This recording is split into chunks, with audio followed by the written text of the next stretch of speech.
Hello everyone and welcome back to my channel, and today we're going to do something, still a history police video. We're gonna review the scene of the execution of Mary Queen of Scots in the movie Elizabeth Golden Age. I've discussed in another video if Elizabeth felt remorse at the death of Mary Queen of Scots. So I'm going to react to that scene because I think it's in many ways well done. I'm going to discuss what we know from the sources about if it's portrayed, historically accurate. But also, I'm going to give you a bit more context around the death of Mary Queen of Scots, because lots of people think that it's because of the Babington plot. But actually, it's way more complex than that. So let's dive in.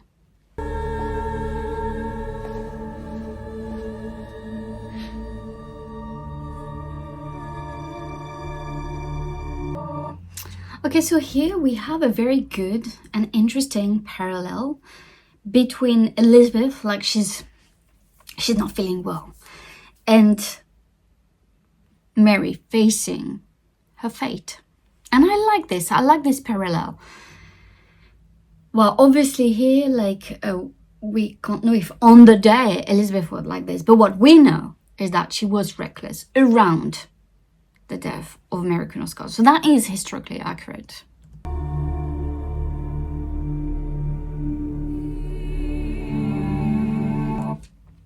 We have a very pious, very Catholic woman. It is quite hard to see and to watch because in many ways, she believed she was not innocent, all right? Like, we need to talk about this. She plotted against Elizabeth. And, in many ways, if you're going to play the Games of Thrones, you win or you die. And Mary Queen of Scots died. She really tried to get the thrones, all right? Like, she wanted the English throne. She just didn't want the English throne. It's way more complex than that. And she did try. But it is also true that these men who judged her were not her peers. It's also true to say that it had been unheard of to order the execution of another anointed queen, another regnant queen. She's the king's daughter. She's the legitimate Queen of Scotland. And that shocked lots of people.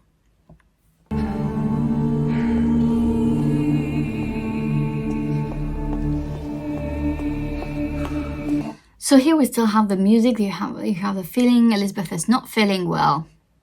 I want to stop! She's clearly distressed. She knows that what she's doing in many ways is not right. But she didn't have a choice. And we'll discuss that.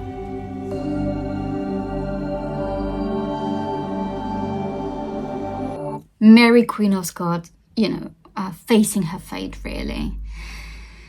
And so the scene is longer, and you have this parallel between the two queens, and we have these images of them, being the contrast of one another. And also what's very interesting is that you have a contrast of Mary being so dignified, so calm. She accepted her fate. And you have, on the other hand, obviously Elizabeth was completely reckless.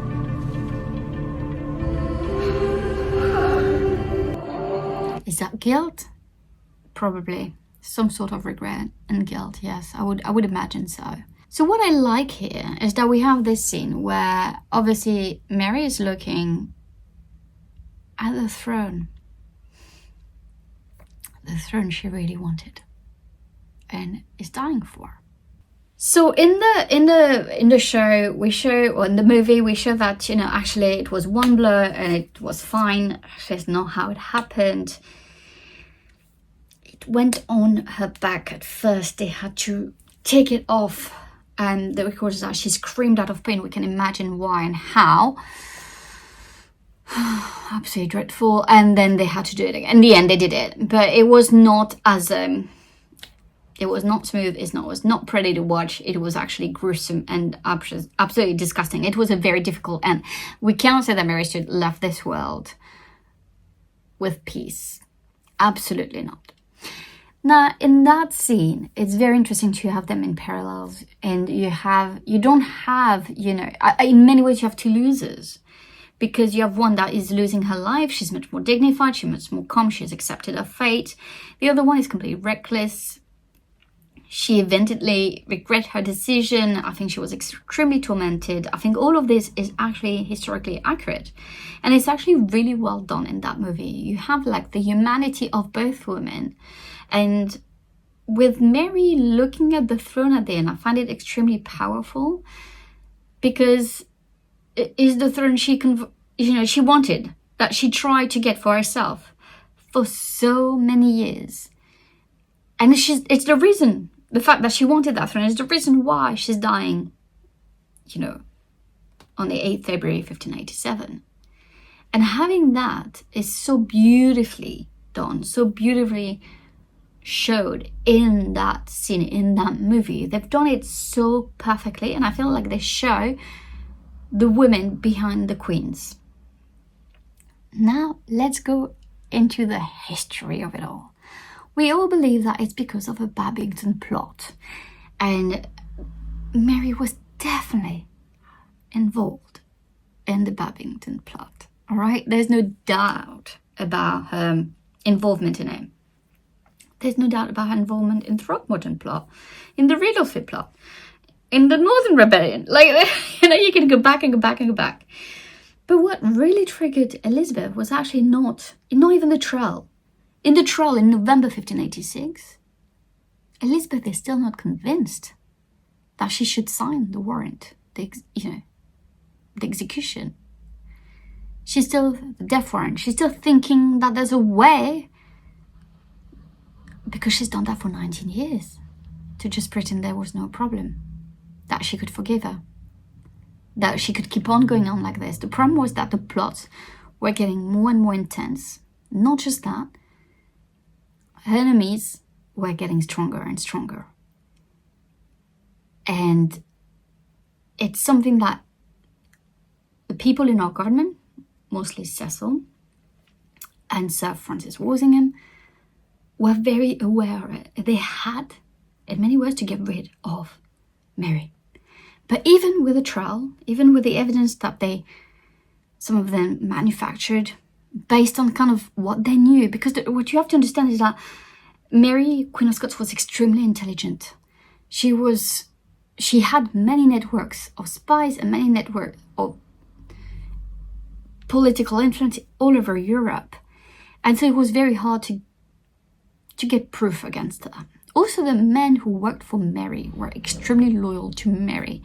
A bit like with Elizabeth, the men who worked for Elizabeth were extremely loyal to Elizabeth. So these two women had this kind of power of creating legions to them that was extremely strong.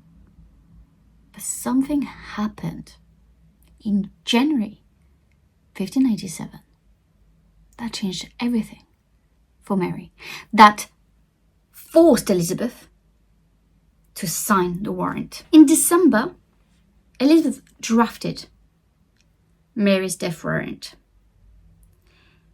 but she didn't sign it. Mary was reported that Elizabeth did it and was awaiting for the signature. On 19 December, Mary wrote a very intimate letter to Elizabeth.